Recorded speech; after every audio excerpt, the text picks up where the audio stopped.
episode 29 of the Old Fashioned Podcast. I'm joined by Clintus and Michael today. Yes. It is, we were recording this on a Tuesday. They literally just announced the next phase of World of Warcraft, which is exciting. So Mike and I will go on that for a little while Clintus takes a nap. And, yeah, we're going to talk about Love, Death, and Robots Season 2, which I watched. Literally, I was shoving the last bit of food in my mouth and finished the Drowned Giant, so we're good there. Mike did not watch the Batman yet, so we'll wait till next week to talk about the Batman. Sorry. We got a Star Wars game coming out, and whatever else news Paul's drops into the show notes while we're hanging out here and doing the show. But yeah, so how you guys doing? How was your week? Clintus, your voice sounds weird. Yeah, so allergies been kicking my butt. Yes. Here in Arizona, we're already hitting the 90s, so everything's blooming, everything's green, and flowers everywhere. And then we had like a crazy wind storm, like a bunch of wind last week. Mm-hmm. My daughter plays beach volleyball, so we're outside just watching her play, and the wind is just hitting me in the pollen. So like all week, this last week and weekend, it's just been blowing my nose constantly. And then over the weekend, I was doing some more like IRL streams. I got an IRL backpack that I bought a couple years ago, and I did a lot of travel stuff pre-COVID. And so kind of getting that back up and running and doing more like just chatting streams like around the house. I did a hot tub stream, like a legit hot tub stream, part of one of my charity milestones for a charity stream I did in March. And so I like literally set everything up. I bought some pool floaties and goggles, and I had the whole thing out and was just in the hot tub for like, I don't know, 3 or 4 hours. That was for Gamers Outreach, right? Yep. Yeah, I love them. I do Gamers for Giving every year in March. So that was one of the milestones. So yeah, just a lot of talking, and then like I said, just a lot of allergies and stuff like that. So yeah, my voice is trashed. Did you know that Rare Drop does all the creative for Gamers for Giving? I did not know that. Very cool. It all comes full circle. I love it. I have to fix this seat. Hold on. There we go. Now I'm a big boy again. Mike, how are you? I'm good. I'm still, wifeless, so... Still living with your in-laws with no wife. Yeah. Your wife left you, from what I heard. She did. She left me. With her parents. She's now in the sunshine state with Kevin, and it's a problem. That's going to make the listeners think things that they shouldn't, Mike. Oh, I apologize. Phrase that. She happens to be in the same state doing work unrelated to anything else. I'll tell you a funny story about that. So I went to the Coffee Expo in Boston, and my wife and I have this joke where she looks at me and she goes, "If you ever cheat on me, I'll cut it off and I'll throw it in the pond for the alligators, because we have a pond behind our house." And so we found out the not fun way that Claritin gives me a little bit of the limp dick. It doesn't really work as well. Really? We narrowed it down over like 6 years to figure out that it's Claritin D. No shit. Yeah, no, it doesn't want to come to the party. It's like whiskey dick, but not. Yeah, it's worse. It is worse. Wow. It doesn't even move. Like, wow. It's like what? It's like you gave it a sedative. Is that a symptom? Hold on. Is that a symptom of Claritin? It's not everyone. It's selective folks, but other people do get it. I looked it up. Wow. And it's Claritin D. Claritin D. Ironic. So I didn't even think of that. God damn it. Oh man. Claritin D, erectile dysfunction. There you go. Boom. So I was leaving for Boston, and she's like, "All right, bye. I love you. Have a great trip. Make sure you take your Claritin every day." I'm like, "What do you think I do when I'm out of town? What do you think I do? Seriously." I keep telling her so I'm going to PAX this weekend, going back to Boston, and my brother-in-law is over, and he's like, "Oh, I got selected for a panel. I don't know if I was going to go." I was like, "I have a hotel room. You could just grab the second bed. I don't care." And he's like, "Oh, yeah, I'm going to do this." So he books his flight. And Daniel's like, "All right, good." I said, if I really want to cheat on you, I'm doing a terrible job at having your brother stay with me during an event while I'm out of town. That's I rent fair. the top floor of your father's office, and I hired one of your friends to work for me. So I feel like if I was planning to cheat, I am setting this up in the worst possible way I could. You basically lose out. Yeah. Well, I mean, you lose out in general anyways, but on top of that, you also lose a lot more. Yeah. So apparently she's probably going to pack more Claritin D for me for the weekend. Just to keep my allergies. Those allergies gonna be bad this weekend. Just thinking ahead. Yeah, That's just awesome. this weekend and just in Boston where it's still cold. So yeah, that was my experience with Claritin D. Everything's back to normal. I stopped taking Claritin D. I'm scared to try like Zyrtec now. I don't know if that's I might used just to have to use suffer with Zyrtec. allergies. I used it a lot and it stopped working. Oh really? Mm-hmm. Yeah, I'm back to Flonase. Oh, good old Flonase. Yeah, my brother-in-law's like that. He's got bad allergies for like pollen, but also pets. Like he's allergic to dogs, so he's like constantly on pills. So it's like every year to 2 years, he's having to like switch brands and just I'm going back to this one because this one stopped like being effective, and he's having to take it more often. And so yeah, I've heard that for sure. Makes sense. I just got over like allergies, and then my brother-in-law brought his dog over and kicked it right back up because he's a little Pomeranian. And last night I was like, I'm like, oh, son of a You have doggo allergies? But the dog, it's like some dogs, not all dogs. Really? And some cats, yeah. Especially the older I get, the worse it gets. That's why we got Finn, because Finn doesn't shed. He's got the natural hair. Also for Finn, I brought him to work today because I was supposed to bring him to the groomer to get a bath. And I walk in the door and there's construction going on everywhere. And I'm like, and the guy's like, we open on Thursday. And I was like, my wife booked an appointment for today. Turns out she booked an appointment for him in South Tampa, which is like on the other side of the city. So I was like, I can't take him down there. So he's a dirty little, disgusting, smelly, ratty boy. And he's sitting in my office right now being Good for depressed, him. 'cause when I leave the office, he just puts his nose on, there's a gate, like a little gate, and he just puts his nose on the gate like this. And he just stares out at everyone because no one's sitting with him anymore because he's a very needy dog. Oh man, I wish my dog was like that. My dog would be barking at everything and everyone, and He's not really a barker unless somebody comes to the door or he fears the children are in danger. Like Mike's seen him around the pool. He gets crazy because he feels like people are drowning or not safe or okay. right. So he starts doing these crazy running laps around the pool and barking when the kids like jump in and stuff. He's like, I said I want to get him a lifeguard outfit for the summer next year. So he can put it on and be like, everyone stay calm. So a little sunblock on his Easter, nose. we had family over for Easter, and oh my Lord, he was losing. We had to put him in his crate because he was just losing his damn mind because there were other dogs there and people jumping in the pool. He was not having it. I showed you this. Go ahead, Clintus. I was just saying, my mind just barks at everything. Like, and she's got like a really like violent bark that like will like scares you. You know, she's a medium-sized dog. Like she's like a Queensland Heeler lab mix, and so she's like a smaller medium-sized dog. But she'll like do like the almost like a Chihuahua bounce when she barks, and she gets that like ridge on the back. Her hair stands up, and so she's like, and you're like, Jesus, dog, like relax, relax. Like, oh. You ever get codes enforcement called on you for that? No. I mean, that's the thing. We don't leave her outside and let her bark her head off. Like she goes outside to the bathroom, and then she'll either, she'll hear someone in the back or she'll hear someone in the front, and she's barking. I'm like, just you do the bathroom, get back inside. Shut up. Like, ugh. We used to have nosy ass people calling our dog. I have a Siberian Husky, and that dog loves to be outside. Oh yeah. I mean, it's a winter breed, right? So as soon as it gets cold out, her energy is through the roof. Really? Through the roof. She's so excited. She just wants nothing more than to be outside. Take her for a walk, come back home. She sits right at the back door and cries until you let her out. You go out to bring her in and she runs away from you. She wants to be outside. She curls up in a little ball and she just sits in the snow. That's what she does. And people think it's animal cruelty because my dog wants to be outside, so they're concerned for the You dog. get called out for that? Oh yeah, dude. That's the thing on TikTok actually, where The dog's outside. yeah, it's people basically debunking other people who are like commenting like, why is your dog playing out in the snow? They're going to be frozen. And then the people like film the dog. They're like, come inside, whatever the dog's name, like for you. Run Lacey. away. Come inside, Lacey. Come inside, Lacey. And the dog just looks at them like, no, fuck you. I'm out here. Like, I'm not coming inside. So yeah, people don't understand that certain breeds just, they want to be outside. They want to be in the snow. And then of course they take it upon themselves, be fucking the hero. I'm gonna show them. Yeah, it's Call, not like call you're, somebody on you.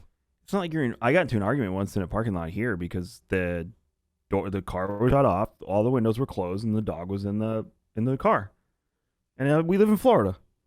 Yeah, I was like, I called Danielle. I was like, I'm giving whoever this is 5 minutes before I break that fucking window. Well, yeah, Like, I mean, yes, right. Yeah, That's so I a sat there. magnifying glass on an ant situation. Yeah, she came out at minute 4:15, and she walked out, and I was like, "Hey, you left your dog in the car while you went inside." She goes, "I ran in real quick." I said, "I've been sitting here for 5 minutes, so you definitely didn't do it too quickly." And she's like, "Mind your own business." And I was like, "Excuse me?" I was like, "You're the one doing animal cruelty." And she's like, ugh, and like got in her car, and I'm like taking her license plate down, and she's like driving away. I'm like, "Yeah, fuck you." What do you mean, mind your own business? You're in a public parking lot displaying this. Animal cruelty in the public parking lot. A public space. Mind your business. What kind of shit is that? I saw a picture the other day that said, "Please don't break the windows. The car is on, the air conditioning on, and the dog is listening to Africa by Toto on loop." Basically living its best life. Yeah, I was like, damn, I would like to be in that car. I'm not even gonna lie. Speaking of the weekend, how was your ribs? I saw you making ribs. Oh man, they were perfect. So for Easter we went a little non-traditional, and I made ribs because everyone was like, "What are you gonna make? What are you gonna make?" I was like, I could smoke a lamb shank, but I've never done that before, and I'd rather not try it for like multiple An Easter people. meal. Yeah. Yeah, so I knew I could nail ribs because that was like my 4th or 5th batch of rig since I got the Traeger. So I did 4 racks. I think everybody ate 2.5 of them, so we had like 1.5 left. Divvied everything up for leftovers, and like my brother-in-law came back last night and he was like, "Hey, you got any more of those ribs?" I was like, "No, they're gone." What's your preferred method to do them? I did pork ribs, and I followed the meat church recipe. So it's like a honey bacon barbecue seasoning.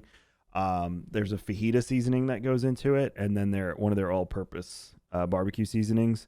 Pop them in there. It's roughly, I believe it's 90 minutes the first run, and you hit it with apple juice every 45 minutes or so. And then take them out, wrap them in foil, and put them meat side down, and then cook them in foil. I actually, because I had so much shit on the Traeger, I've never had this much. I had corn in there. The meat started dripping through the foil and stuff, and I had a little bit of a grease fire I had to deal with. Oh, so I put it out because like I've worked in kitchens before. It was no big deal. So I put it out. I knew how to do it. Plus, it's a slow cooker, so it's not like you're cooking like barbecuing a burger where you're going to ruin it if you turn it off. You can actually take it out, and it's no big deal. Yeah. So I did it, cleaned the bottom on the fly with some rags and stuff, pulled out my drip tray because that was what was causing the grease fire, rewrapped the ribs again in fresh foil so there'd be no holes, put a new drip tray in there, and put them back in, and they were fine. I just left them in for an extra 15 minutes. And then you throw some sauce on them and throw them back in for 10, 15 minutes. Everybody's happy. Did Danielle tell you I saw the picture she posted? Oh, she walked my over God. and she's like, "Look." And I was like, "Well, aren't you going to do your traditional response to Mike that says like, well, if you move down here, then you can have ribs all the time." So, oh my God, it looks so good. hey man, you move down here, I'll barbecue for you whenever you want. I don't My care. son's birthday is coming up in a couple of weeks, and he's like, I decide if I want you to take me to sushi or if I want you to smoke a brisket. Well, you just took him to sushi for Damn. Easter, so wouldn't brisket be the play? That's what I'm saying. I was like, because we had it in his head already, right? He had it in his head. He would take his friends out to sushi, and there's this new sushi place that does like a Mexican sushi fusion. So like, my wife doesn't like seafood at all. So he's like, "Mom, they've got pollo, carne asada sushi and pollo asado sushi and that kind of thing." And so he's like already had it in his head that that's what he wants to do for his birthday. But now he's thinking like, I don't know, it's been a while since I've done brisket. I was like, "You call, man. Your call. You let me know. Just let me know ahead of time so I have time to buy the meat." Yeah, and you got to wake up at 2 a.m. to get going. So yeah, you definitely need a little heads up. I was thinking about a brisket for Easter, but if you fuck up brisket, everybody's unhappy. And I did the last time. Like, that was my thing. I cut too much of the fat cap off, and so it got a little dry. I mean, it had amazing flavor, but you need that layer. yeah, I trimmed too much of it off. The only thing I've actually really screwed up is burnt ends so far. Like, I don't know if I added too much of the mixture. I don't know what I did, but they were like soggy and not in the good way. Like they lost their bounce. Yeah. And, they were kind of like half of them were tough and half of them were good. So it just, I don't know. So I'm going to try burnt ends again. At what point did you guys complete your evolution into the Old Man BBQ dads? Like 40-ish, almost 40-ish. All right, so I still got time. Yeah, you got a few more years. Honestly, it was just, and I'm trying to remember who the first person was that God, like my father-in-law got us like a tabletop Traeger, right? So the pellets are just on the side. It's really small for, you probably put like maybe 2 racks of ribs in there, but like really it's one cut in half is convenient. And then my friends started getting into it and they were like sharing photos of like smoking this, smoking that. And I just mentioned it to my father-in-law like one time. And then he's like, it was like a Christmas present. So he bought me a Traeger for Christmas. Say no more. I got you. Yeah. For me, it was Tim was going to give me one of his old electric smokers after he got the Traeger. And he goes, I can give this to you, but I guarantee you after you use it like 5 times, you're just going to end up buying a Traeger. Mm-hmm. So it's up to you. But again, I can give this to you, but I guarantee you, especially you, because when you do something, you go all in. Buy nice, not twice, bro. Yeah, so I just bought the Traeger. I did the turkey legs for Christmas, and that was what got me going. But ribs seems to be the thing I can do no wrong with ribs. Everyone loves my ribs, so all right. Yeah. Yeah, I've done a couple different methods. I the one that is the more try and true is the 3-2-1. So 3 hours just to rub, 2 hours braised with like butter and oh god. That's what I did in foil. I do butter and brown sugar. That sounds so good. You wrap that in foil, 2 hours on that. Then you pull them, baste them another hour, and you're doing the spritzes. What temperature for that much time? Ooh, I have to look it up. I don't remember off the top of my head. I'm at 275 for like 2 hours, 2-ish, 2.5, and then I want to say like 225 maybe. Yeah, it's a difference. Okay, so yeah, I mean it's a 3 hour it's a 3 hour time to smoke. So yours is definitely faster.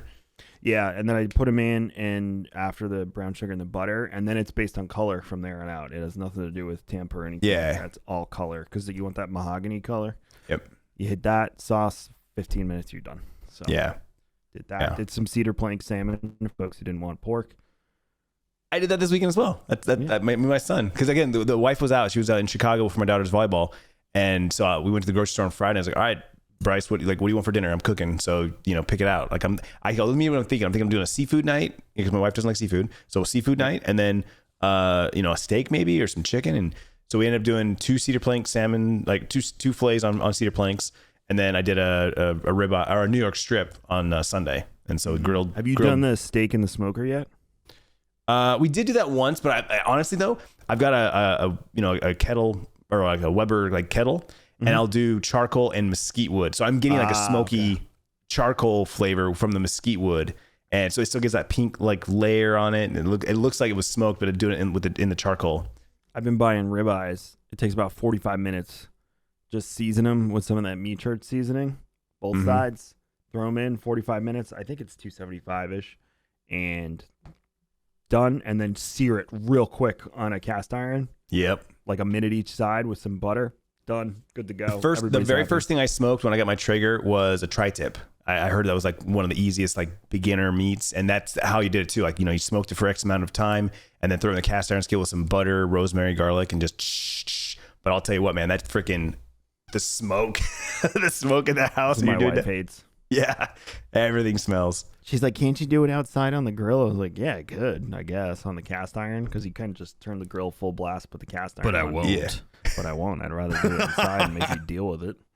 No, it's good. I'm looking at May. Like I started planning out my smoking schedule because I want to, when I'm home, I want to be able to do it instead of like ordering in food or being like, what do you want, kids? Burgers? So, yeah, we'll see. I'm home for most of May. Actually, I'm home for all of May except my anniversary, which I'm not going to Star Wars Celebration for. And then after, because I don't know if I told you this, I tried to squeeze Star Wars Celebration into my anniversary. Yeah, there's no way that ends well. Mike figured it out, and she was like, look, I love you, and you're really trying hard to do work and keep this together, but this doesn't sound fun for me at all, especially when I have to go to that nerd convention and then go to your nerd convention 2 weeks later. Say less, babe. I got you. Say less. I was like, all right. So we're going to go to St. Pete. I found a hotel on the beach in St. Pete for like $280 a night. Turn that phone off. So, no, because we won't have the kids, so I got to leave the phone on. Oh, okay, fair. So, yeah, I'm missing Star Wars Celebration again, but it's okay. And then this week, I think it was Monday. No, last Friday. Yeah, but in that weekend, though, you will be doing more of what most of the nerds at that show dream of doing. So in reality, they're living vicariously through you, right? And they'll be there, so you can see the post. You can live vicariously through them. I could That's really an even drive that trade, home and right? be like, babe, could you dress up as sexy Bo-Katan for me? Thanks. Yeah, I could. Yeah. There's your compromise. Yeah. All right. Put the Chewie costume on. Speak Wookiee to me. Anyway, on Friday we were filming at Full Sail for the GCX pre-show, which I love working there. They're the best. But I got my media pass while I was sitting there. Like, congrats, you've been invited to join us at Star Wars Celebration. And I was like, you assholes. So yeah, I'm staying home. Speaking of Star Wars, like literally right before we went live, Amy Hennig and Skydance New Media announced they're creating a new Star Wars game. Skydance New Media today announced, this is from StarWars.com, by the way, today announced a collaboration with Lucasfilm Games to develop and produce a narrative-driven action-adventure game featuring an original story in the Star Wars galaxy. Helming Skydance New Media is an award-winning writer and director Amy Hennig, a game industry legend whose credits include the blockbuster series. You ready for this? Because this is what got me excited. Legend of Kain, Jak and Dexter, and Uncharted. I was just going to say, the sole fact that Amy Hennigan's involved, you don't have to worry about anything. Since it's a new story, right? Since it's not. Story-driven, But yep. Exactly. I'm just so excited. It's not EA, is it? No, it's her studio. Skydance New Media. It's her studio. Yep. So there you go. EA is not involved. So Amy and no EA, sign me up. I mean, EA's not doing a bunch of the new ones. There's the Ubisoft one. Good. There's the free-to-play game. What's the They need to lose their sports shit too. They're dropping FIFA. You know that, right? Wait, they're dropping FIFA? Yeah. Hold on. What is this free-to-play Star Wars game that's coming out? I can't remember what it's called. They're dropping it, not. So they're dropping the licensing deal they have with FIFA. They're still going to make a soccer game, and the trademark that they took out was EAFC or football. Why do club. I feel like there was some sort of law in some country that probably specifically named FIFA, and in order for them to do a loophole with their bullshit MTX that they use, they just dropping the name FIFA so that they can still get their cash grabs? Why does that sound like that's what they're doing? EA Sports FC. No, what I think they didn't want to do, Mike, was because they couldn't do the cash grabs anymore. They didn't feel the need to pay for the licensing that FIFA charges EA, and FIFA is like the only organization more corrupt than the Catholic Church. Oh, so, okay. Fair. I can't imagine what dealing with them has been like all these years. And then on top of it, I have no sympathy for EA. I don't either. Yeah. I don't have sympathy for FIFA either. The FIFA. So the clubs themselves, like Manchester United has done this, the Italian League, Serie A did this, and a few of them went and signed deals with their competitor, which is PES or I think it's called eFootball now, which became free to play. And that game was a disaster and a half. But because of that, like a bunch of the teams from Italy cannot be featured with their regular uniforms in FIFA. And I think the whole point of the relationship with FIFA was to safeguard that they could be in control and have rights to everything. But now, because of that, they were losing arenas. They're losing the team logos, uniforms, things like that, because the individuals were selling the rights to their competitor. So I think they're at the point where they're like, why do we need this if we're losing it anyway? Like, what's the point? You know, they lost World Cup to eFootball, so they have to like do their own version of the World Cup branding because they're not using or Euro Cup. I don't know if it was Euro Cup or World Cup. Either way, they're not getting what they got like 6 years ago, where they had everything in that world under their title. Now they're having to pay a licensing fee to FIFA and to the individual teams, leagues, arenas, you name it. So I think at this point, EA is like, look, screw you, FIFA. We'll pay individual licensing fees to the entities so we can have what we want and what we feel is important. I was going to say, because every metric shown about FIFA, that game, is like, that's EA's biggest cash cow. Sports games rely on the next generation consoles to like lift people's spirits because they try and live off of the changes that they made in next gen for like 3 years. But they don't make any changes. Every game looks the same. The minimal change from like Rosters. Madden to from the previous Xbox to this one some lighting, like the way the helmets reflect light. It's cool. Who cares? But that's my point. Is like, how worth it is it to not get features like? And now the revolution has finally begun in sports games. And the only reason I'm talking about this is because I'm a sports games guy. It's like the one thing I can sit and play for 20 minutes when I have the 20 minutes and not, I can get through a game. The one thing that we are seeing is that people are getting very upset that they're not touching and updating the offline modes anymore. They're not going into the franchise modes and making updates and changes. And it's just where the cash is at. Right, it's because not about in the game. 90s and the 2000s, like every year you would get new enhancements to the franchise modes, and you could go. You used to be able to go 5 seasons, and you could go 10. Now in most of them you can go 30. So, but they've stalled out, and then Madden even went as far to not update the last batch.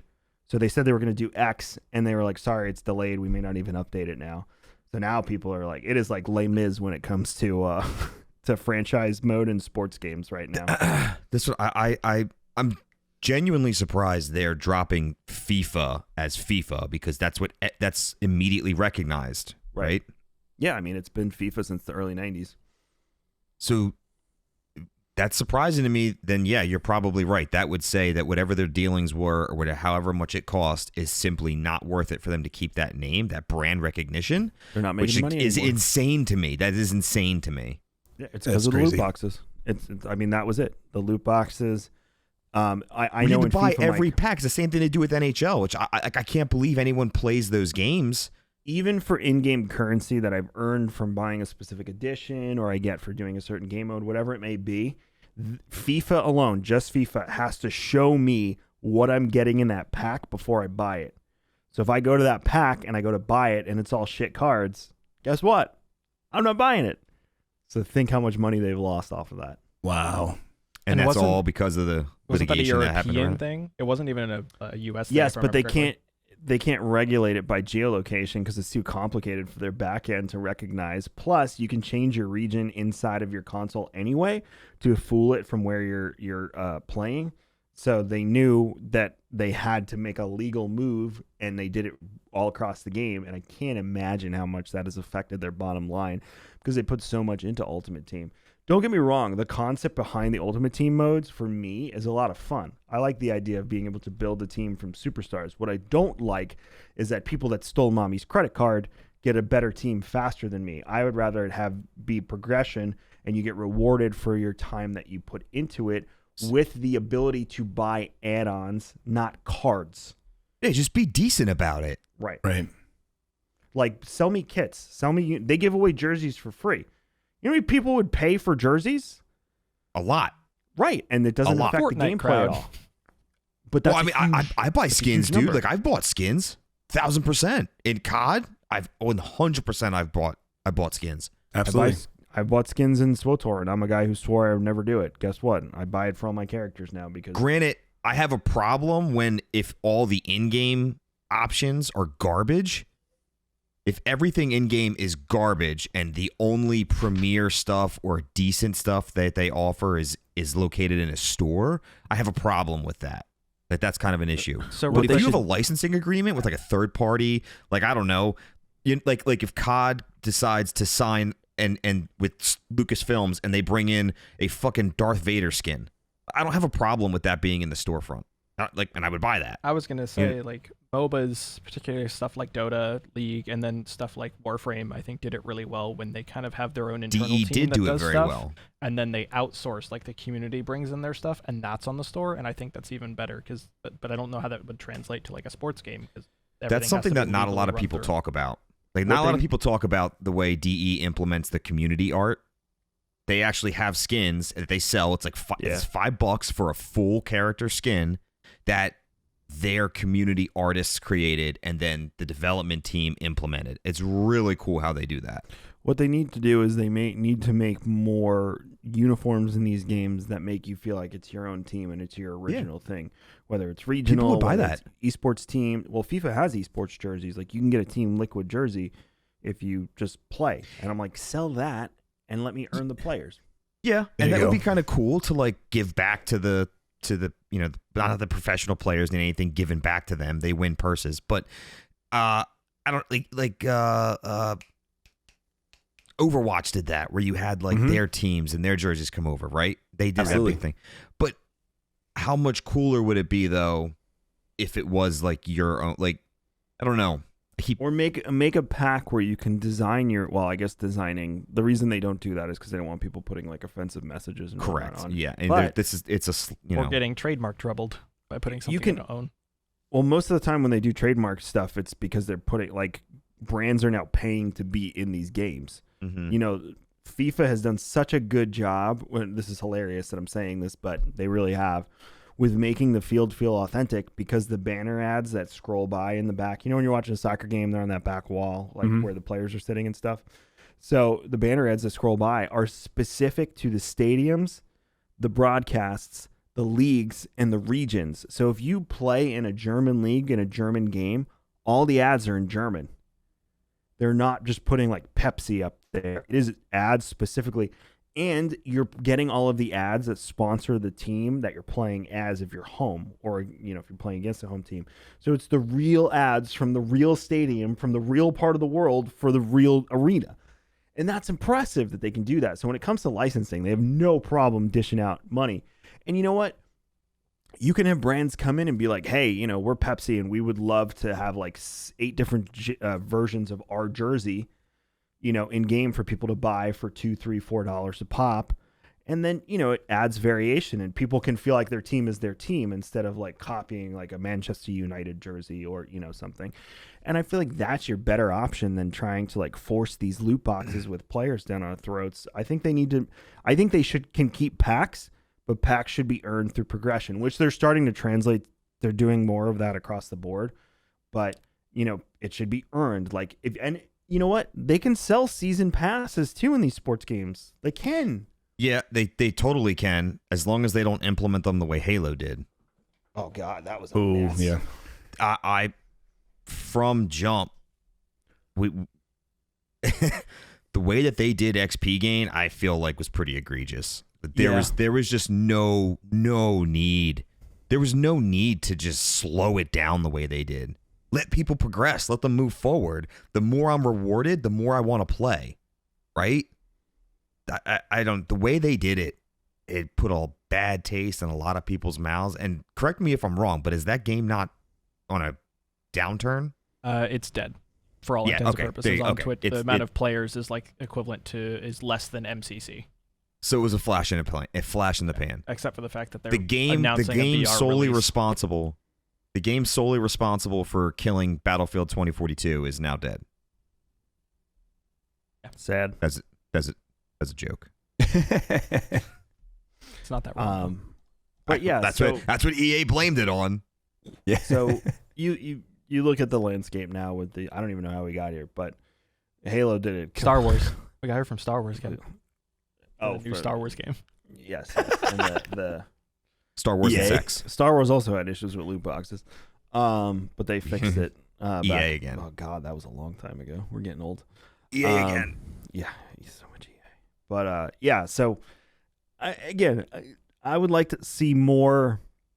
I'm okay with season passes, but if you buy like the Ultimate Edition, season pass should be included.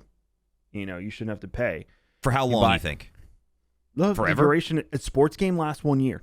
That's true. Yeah, it's not wrong. If I buy So the $80 edition of the game and you're giving me some starter just gonna cards to say, give me a leg up and whatnot, that's all what's cool. your price tag? Right, I'm fine, but I don't pay for anything else along the way. Like I think that's fair. I'd pay $80 for an Ultimate Edition with a season pass to it. WWE 2K, they did their top edition was $110. Sounds like a lot. They gave you out of the box. They gave you 5 NWO wrestlers, 3 versions of the Undertaker. So right off the bat, you have 8 characters that you can use. Now, granted, these should be skins and not characters, but the way WWE does it, they'll be like Undertaker 03, Undertaker 05, Oh, God. Undertaker Yeah, 99. that's a skin. And they're all different. There's 8 different versions of Rey Mysterio in the game. It's annoying, but you have different versions. So you have 8 right off the bat. Then you get all 4 DLC packs for free, or included, I should say. Those are about 5 wrestlers each plus arenas. So right now we're up to 28 wrestlers that aren't included in the base game. Keep in mind there's almost 200 wrestlers in the base game too. Wow. Damn. So you have that. You get some of these arenas, and you get a boost in what's called My Rise, which is like their version of your story, your journey. They have an ultimate team thing that is just horrendously terrible, but you do get cards for that as well. But my God, it's one of the worst versions of Ultimate Team I've ever seen in my life. So you get that as well. I'm trying to think what else you get. Oh, you get a moves pack and some other stuff. So for this almost double the sticker price, you're getting about 28 extra wrestlers that people are going to pay a la carte for if they want. Actually, 5 of them you can't even get a la carte. You can only get with this edition. And then some arenas, and then the boosts and the moves pack and whatnot. So for all of that for $110, is that, I know you two are familiar with that world, but does that sound like value or does that sound like shit?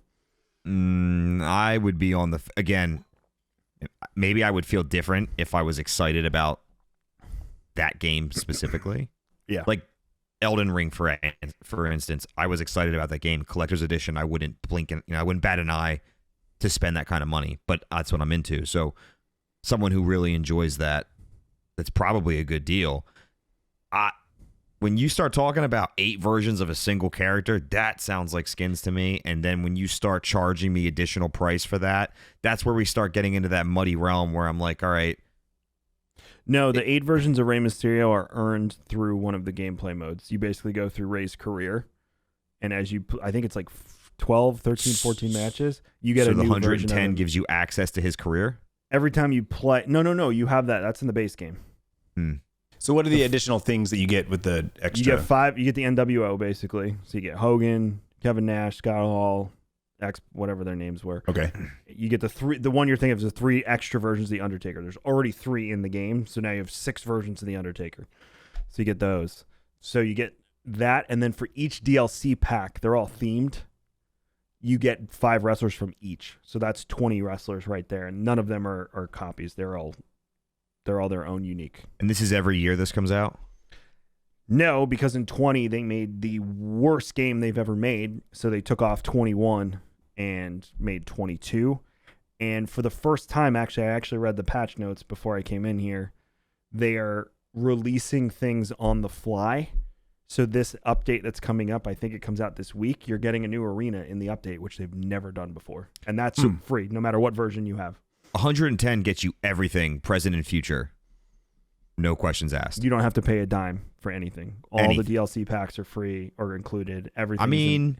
Everything that they have planned for the game is in there. Let's say if they call an audible and they're like, "Hey, we're going to use this as a platform and we're not going to, put out a new game in 23 or 24." They would start charging you for that. Remember when The Division did that? Yeah. Mm-hmm. The first year was included. Yep. And then after you had to pay, it's kind of like that. Honestly, if as long as they stick to that and they don't change their minds halfway through, like, oh, you bought this, but now we have a separate BR mode that you have to buy a fucking battle pass for, but that's not included with your Ultimate Gold Deluxe Edition. I think as long as they don't do that, I'm cool with that. Because in all honesty, you pay $60-$70 for a base game, comes out with a minimum of 2 expansions at $20 a piece anyways. Right. They no, they have to. I mean, they listed out everything that you're getting, so you'll get that. And if that's they add decent, extra, that doesn't sound bad to me. Yeah, and I didn't know I was getting this new arena, but now we're all getting it because it comes out next week or this week. I don't know. So. Who knows? All right, Clintus, you want to go take a nap? No, I love this. I learned. Have you? Okay, let's start with this. Have you ever played World of Warcraft? I have not. Why? Out of sheer curiosity, before Mike and I jump into Dragonflight. So I would say that just the top level, it's the aesthetic. Like I'm not. I like fantasy. Don't get me wrong. Like Lord of the Rings, and I love that. But I'm definitely more of a sci-fi guy. Like I definitely lean more towards like futuristic stuff. The games that I play, games that interest me. DLCs or whatever. If it has like a science fiction futuristic vibe to it, we're gonna get into that when we start talking about Love, Death, Robots as well. But like I like more futuristic stuff, so that's one of the big disconnects for me. But on top of that, I just never really gave it a time to like look into it and like actually see it. When I watch people play, I watch my buddies play it and stream it. The gameplay of it, I've always just been a first person shooter guy.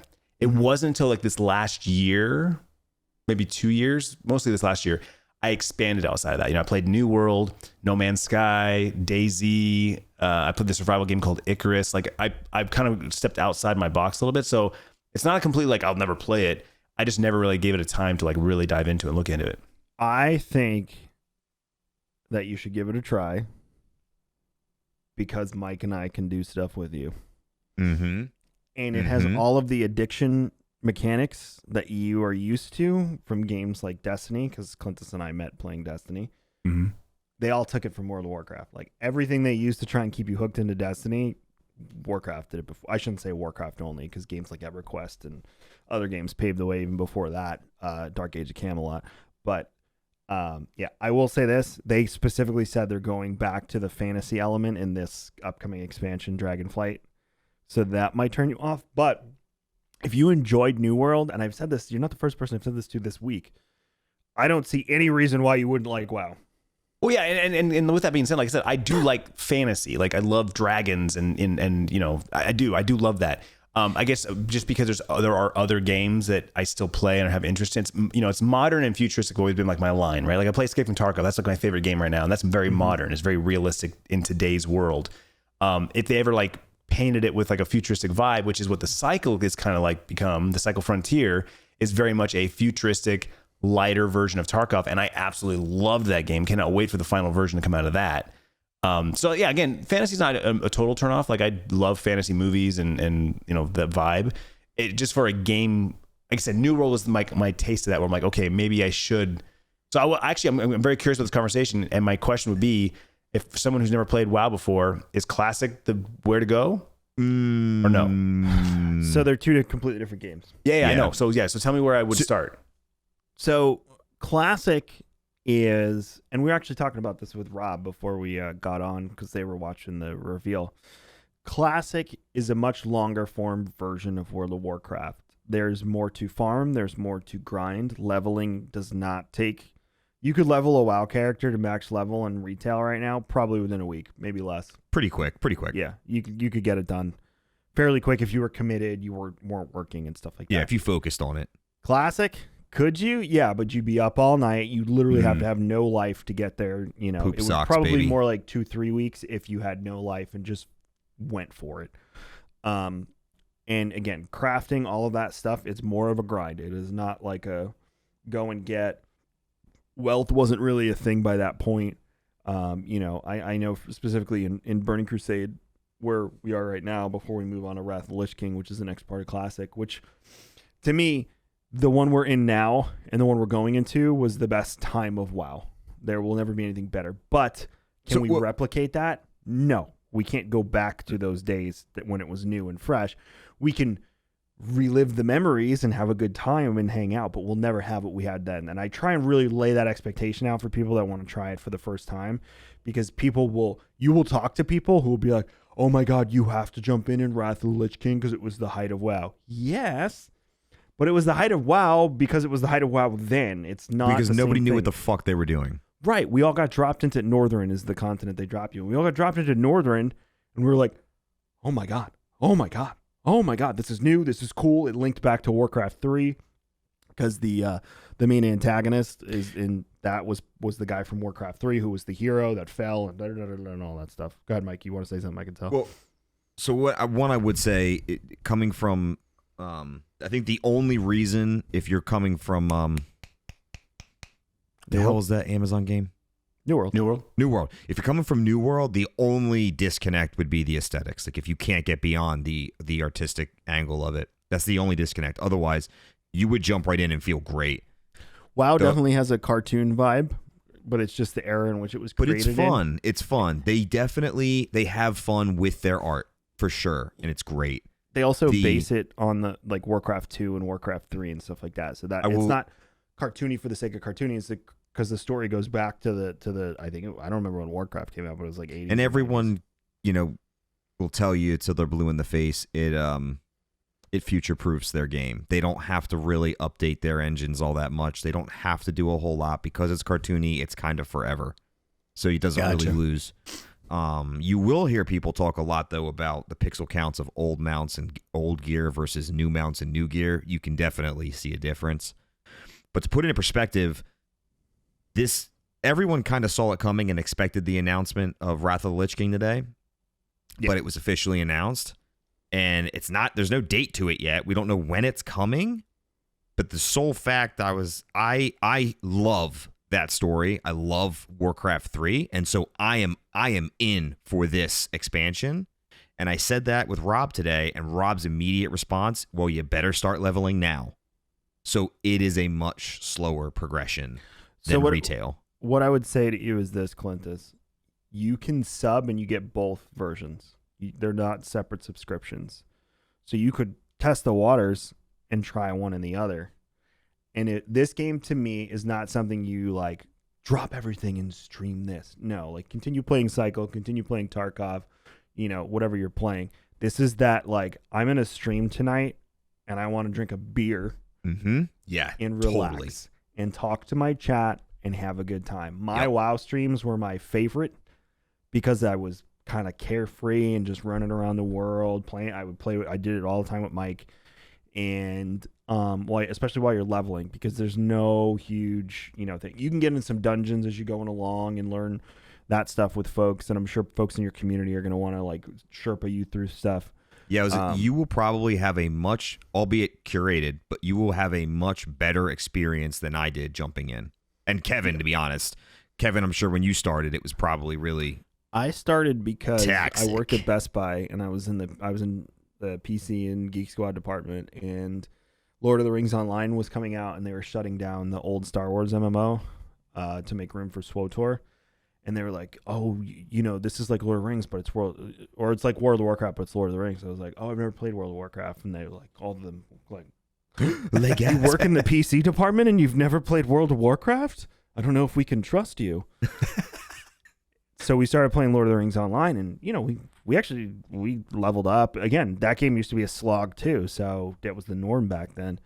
And then they announced Wrath of the Lich King. And I remember they were all crowded around one computer at work. And I remember, Mike's going to laugh. When they're doing the announcement. I remember the announcement video more than the cinematic.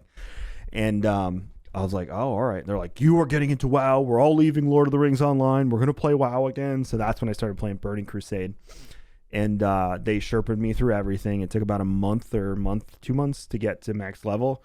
They were running me through raids. I had blue gear on, Mike, doing Tempest Keep. Because they were trying to run me through everything quickly. And like people in the raid, because we were doing pugs. Just die here. We got this. Don't worry. Well, that's what they were. People were like, oh, I see we're bringing the Quill of Turok or Thurok, whatever it was, which is a blue polearm, into raids now. I'm like, shut up. We're trying to get our guilty level. Just do the raid. If he dies, secretly, he dies. this is the best thing like you Drago, could burn. Like, if he dies, he dies.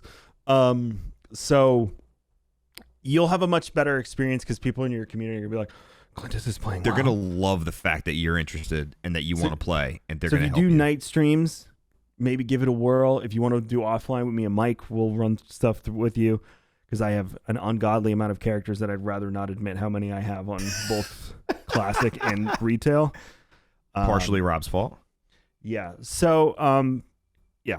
Because the only two MMOs I play now is that and Elder Scrolls Online. I dropped Star Wars. I dropped Final Fantasy. For now, I'll go back to Final Fantasy, but that's it.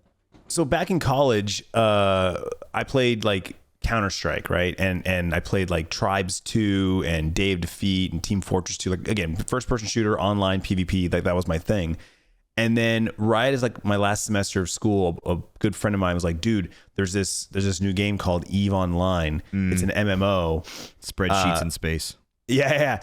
And so he's like, we're going to check this out and try this out. So that actually was my first and really the only MMO other than New World that I played, last year, the only MMO I've ever played. And so like I get the idea, the concept of like, leveling that in EVE, it's training, right? You're training your skill. So it doesn't matter what you do in the game. You can literally click and train a skill and then walk away, and you're leveling up, so to speak, your skills that way. So I've had a taste of that. I've got a taste of that, but I don't know. I'm interested. I got the side up. I'm looking. I'll definitely take it and dabble with it.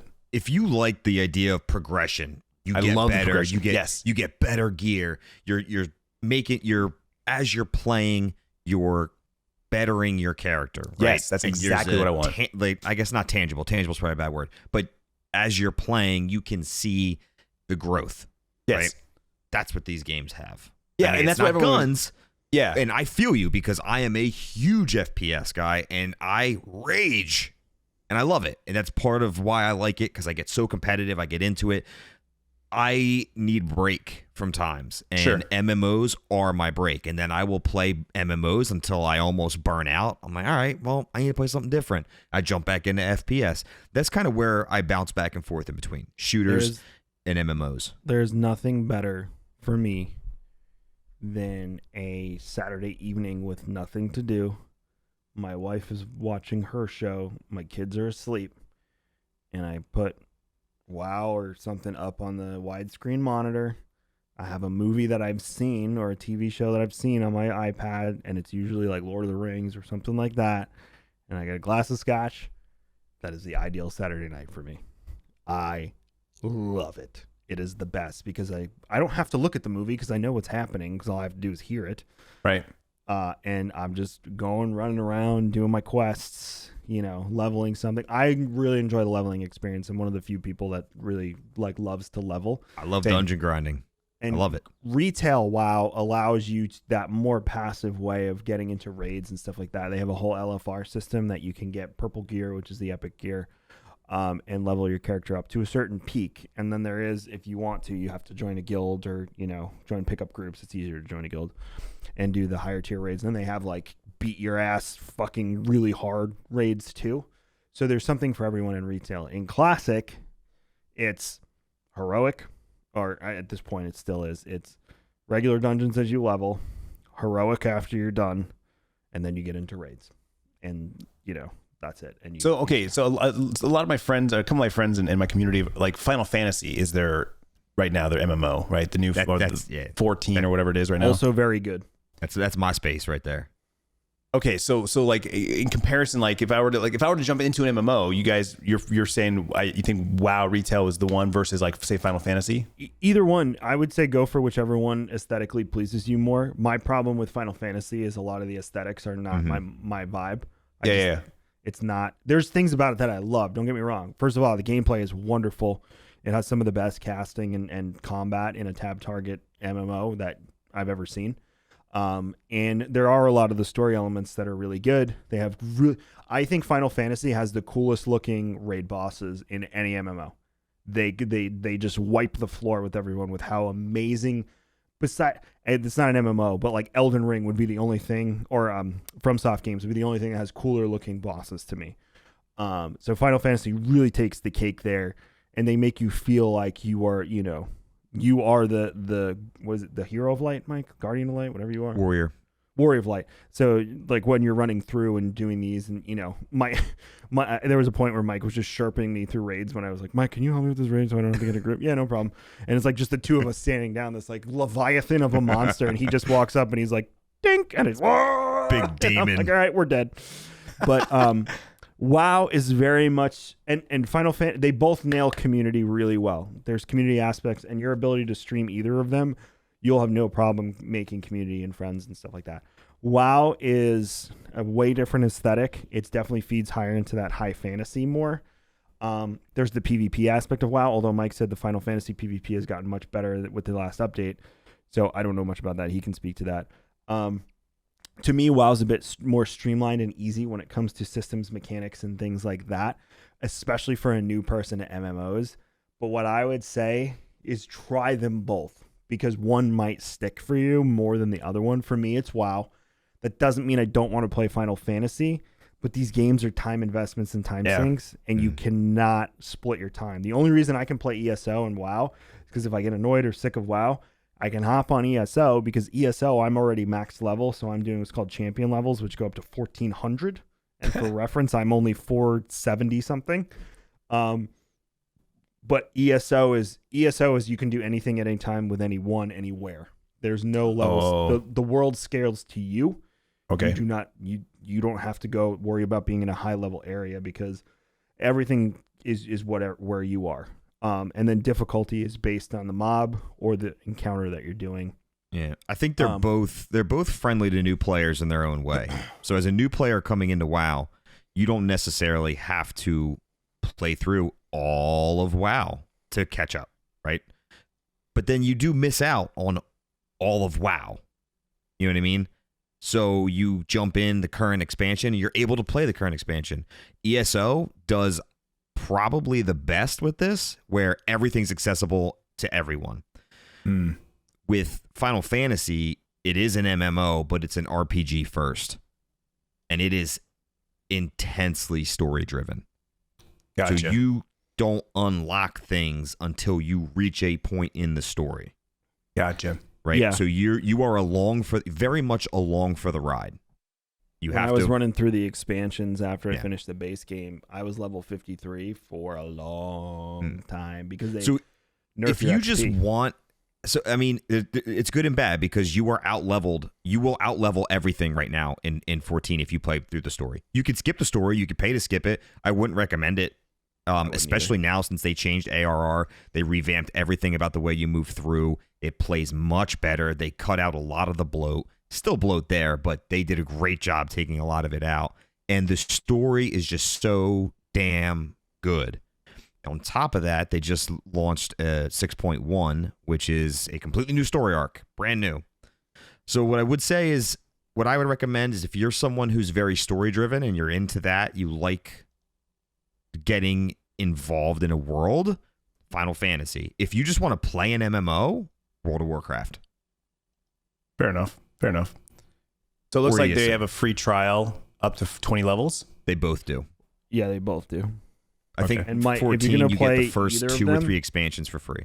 If you're going to play either of them, let us know because we'll give you a referral and you get, like, if you end up subbing to one of them, you'll get stuff and so will the other part. Which, if you're going to play Final Fantasy, let Mike do it because I don't play it enough to benefit. No, I mean, like I said, so comparison based on what you just said and like just what I already know between the two, like between the two, I would say I would check out WoW just because obviously it's a bigger franchise and people have been talking about it for years and between the two aesthetics, I would lean more towards that aesthetic for sure. Yeah, there's just a lot to get into. That's what I'm saying. Try them one at a time and give them both their fair shake. My issue with Final Fantasy, I tried it 3 times, and the back end of their subscription system is really convoluted and stupid. And it actually would make me mad enough to not continue trying to sign up and subscribe. Their website to buy the game and fucking load it is atrocious. And I am a huge fan of 14. 14 is my game. That is my jam. It is atrocious. And I unapologetically, like, it is bad. And there is zero reason for it to be as bad as it is. As big as Square Enix is, and quite frankly, as big as this game has gotten, because WoW has blown dicks, there is no reason you have to go through what you have to go through to play the fucking game. It is the biggest hurdle to get into 14 is just getting the fucking game downloaded and working. But once you do, I bought. This was when I was still on Mixer. I bought like whatever the expansion was at the time that gave me all the previous content. Blah blah blah blah. I never got up to it. So when I started playing again and I finally maxed out, it was telling me, like, you don't own this expansion. You have to go buy it. And I'm, like, freaking out because I'm like, Mike, I fucking bought this expansion. This is bullshit. Blah, blah, blah, blah, blah. He spent, like, a week trying to figure out. He's, like, going on message boards. Like, what the hell happened? You know what it was? They had emailed me a code separate from everything else to get into the expansion instead of just adding it onto my account. Yep. And I never looked at it. Because I was like, oh, it's another stupid email from Square Enix because they also spam your inbox when you promotional bullshit. And so I finally just did a search. Mike's like, go search for the email. There's got to be a code somewhere, blah, blah, blah. This is like 2 years later, Clintus. I searched for the email, and I'm like, there's the code. I put it in. Boom, I'm in. I'm like, why wouldn't you? It's true. Yeah, WoW is very easy. It's BattleNet, which you're used to. It's like, blah, blah, and you're done, and you're good to go. Honestly, if you want to jump in and play a game, WoW is the game to just jump in and to play. Just do the thing, right? I will say, as somebody who's not an MMO guy, I actually enjoyed 14 more than I liked WoW when I played it, but I also played Classic, so there's that comment. That's also like weeb shit. It is weeb. I love 14. So you like Rob is, and I think you would agree, Kevin, right? Like I think Rob's come around on 14. Rob used to make fun of 14. Like he'd be texting Mike like, why does my character have Michael Kors sandals on? This is ridiculous. Why do I look like an idiot? Like da da da. And then all of a sudden Rob was like, I'm level 73 in 14, because Rob goes on benders where you don't hear from him, and all of a sudden he's like, very hey, story focused. 67 too. levels since I talked to you last. He is story focused as well. He follows it for sure, and that the story is what kept him going. Yeah. So you look at me and Rob. Rob is, pedestal WoW, and then 14's kind of down here, and I'm the inverse. 14's on the pedestal for me, and WoW's right here. I fucking love World of Warcraft though. Like I love playing the game. I am a big collector, so you put mounts and gear in front of me, I will sit in front of my screen and farm it. So playing the game, definitely World of Warcraft. I would say, you want to jump in and experience what an MMO is like. And your community, I think, is going to take care of you. I think you jumping in and playing WoW with your community is going to be better, because my initial experience with World of Warcraft dungeons was hot sewage. Like, oh my God, it was bad, to the point where I was like, this is terrible. The dungeons looked awesome. They were great, but just the way everything worked was confusing to me, and it felt convoluted, and the players themselves made it that much worse. Like, it was just everyone in kicks. 14, super nice, super helpful. If you have people to play with in WoW, I 100% encourage you to just play with them or not to talk. Because the second you don't know something in WoW, like especially in old content, I'm like, fucking. You having your community to play with is going to make all the difference. Highly suggest it. I don't hug anymore. I'll only play with friends, because some people in WoW. I will now, but I'll also tell people to fuck off. If you kick me, you kick me. I don't even feel like having the argument. That's why I don't do it. So. Well, I have the side up. I was looking at the different like classes and races. There's a lot. That's cool. Like I mean, it's intriguing. Like when I like actually pull back pull it back and like look into it. I think that's my problem, is I never actually gave it the time, and so I felt like I was late to the game. 16 years. It's 16 years worth of content. So yeah. It's a lot. I didn't. So real quick off of. Oh, go ahead. Sorry. I was gonna say, I didn't play Clintus because I felt like I was too late. Like I'm behind the 8 ball, so I can't get in, and I was dead wrong. Yeah, I've heard that. I've heard that. Jump in now. I think MMOs in general are like that, right? Like there's always a starting point, and you feel that ways way. to level up fast, buy your way up. Like there's not even that, man. Like I just felt like I missed too much story, that I was too far behind everyone else, that I would never catch up. Just wrong. You absolutely can. So other than EVE Online, because that's just off the top of my mind, are there any other like space sci-fi futuristic MMOs? Star Wars: The Old Republic, but it's not in a great place right now. The last update, like, to continue the story content, you can't even beat the last boss. Some of us, like, I haven't beaten him, so I gave up on the game. And I played that game for a long time. It was the first time I'd unsubbed in years. As far as good MMOs go, no, everyone's waiting for Ashes of Creation after this. So EVE and Star Wars would be the two. There used to be, back in the day, they used to have, when EA Mythic existed and they made Warhammer Online, there was rumors that we were going to get 40K online too. But once the it just kind of seems like MMOs are just in that fantasy vein. Like that's what makes it's fantasy. It's guns, to be honest, because when you think of sci-fi, you need like modern weaponry and things like that, and it's really hard to translate that. There was a game. What was the game by the WoW devs that Rob loves, Mike? WildStar, which was like a space one, but it had the same aesthetic as WoW. It was very cartoony. It was really good. It played fast. It played very well. Yeah, and it was AoE, like ESO targeting instead of tab target. I wish I was more into MMOs at that time. Like, I tried it with WoW. I tried it with Rob, and I wish at the time I was more invested in the MMOs. I feel like I would have appreciated it, and they took it offline, so I'm fucked. Well, I completely derailed this WoW conversation to talk about me and playing it. Get into the Dragon, the new thing you guys want to talk about. I want to hear about it. I was looking to see if the WildStar private server is. WoW was. Or WoW. I keep Rob. Jesus. Rob was saying that it probably won't be here for a while, the private server. Yeah, I'm looking at stuff on it now. Anyway, so they announced Dragonflight like literally moments before we went live. There's a really cool trailer that they added. One thing, as you know, Clintus Blizzard just absolutely nails cinematic trailers. Oh, yeah. So They did it again do. with this Can one. I just give an unpopular hot take? Sure. Yeah, that trailer was just kind of meh. It was confusing. I have Like to go I back and get watch that, it. like Rob said, fan service, and I see that. I know Alex Straza. I know. I've seen plenty of polls about naming her the hottest, quote unquote. I know. Dragon. I know who she is, and I get the fan service. But I'm just like, wow, like that's what you guys decided to go with. This is what you decided to put out to launch your new X-Pact after two essentially, I don't want to say failed, but extremely negative, like really received very negatively expansions. You went with this; it just felt like bland potatoes. I mean, Dragon Isles has been rumored forever, and there's not. I don't think there's And that's another way to exciting, really but spruce what it up.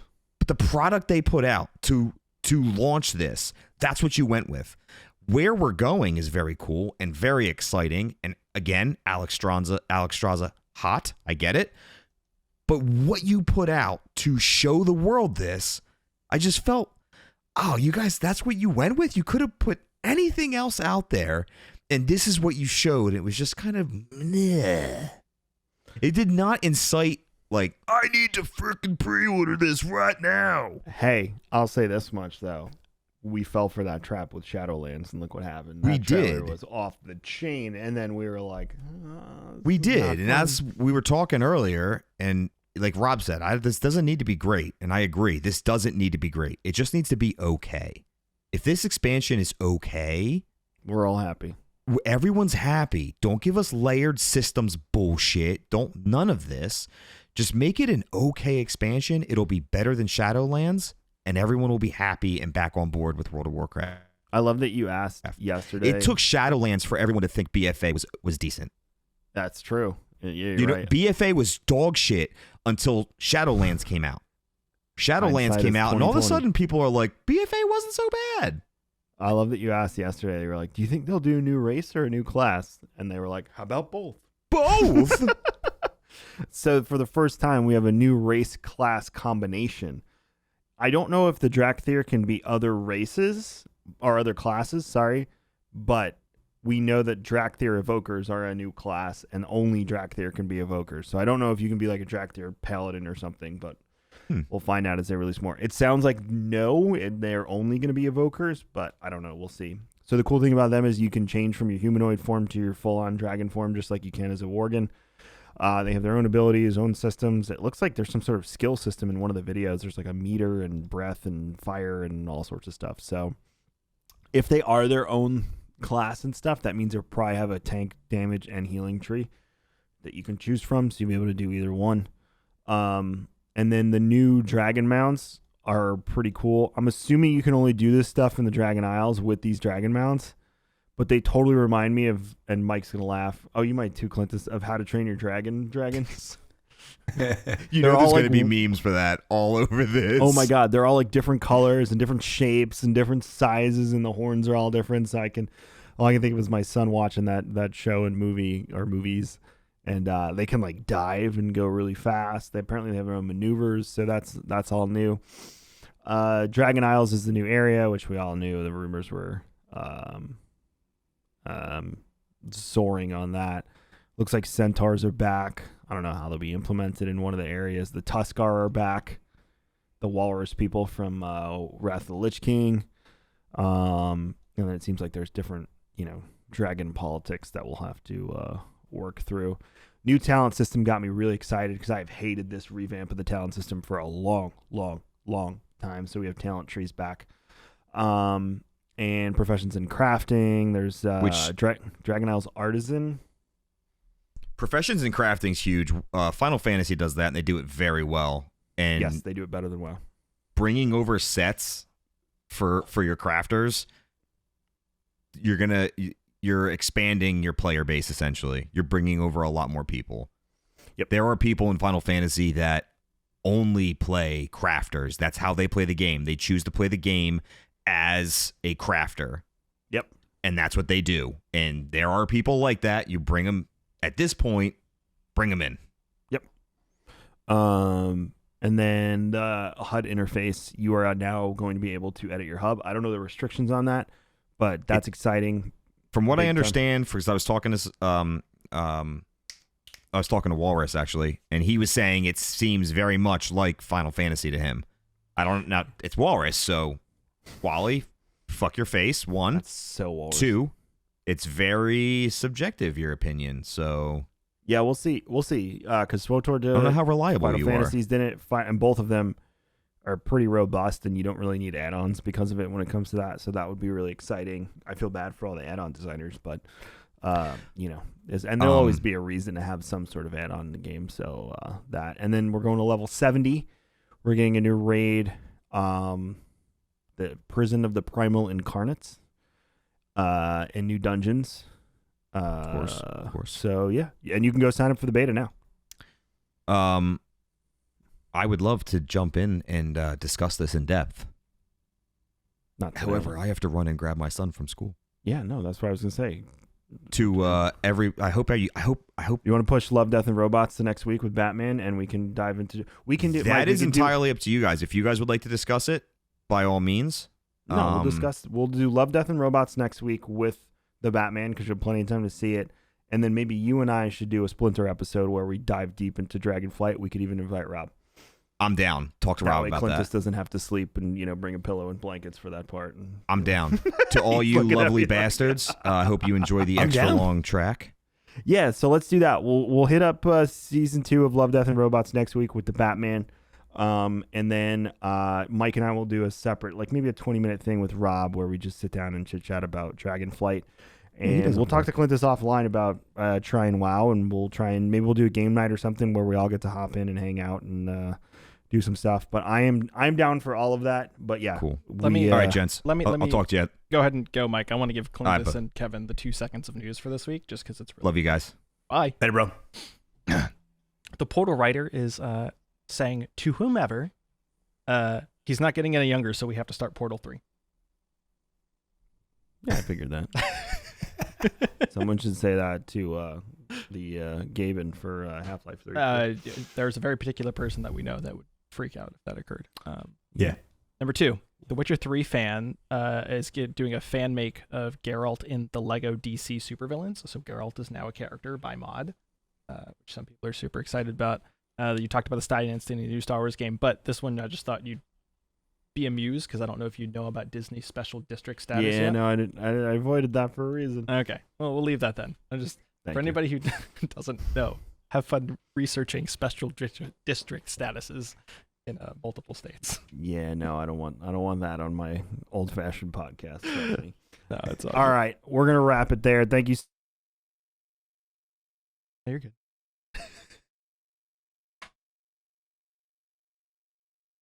I lost Kevin. We lost Kevin. Well, thanks for hanging out. Episode 29 of the Old Fashioned Podcast. I'm ending it because Kevin's coming back. Hold on. Hold on. It's the wrong camera too. And there's no audio from him. What happened? No, Everything he doesn't know. He can't hear him. Oh Lord. Goodbye. Have a great one.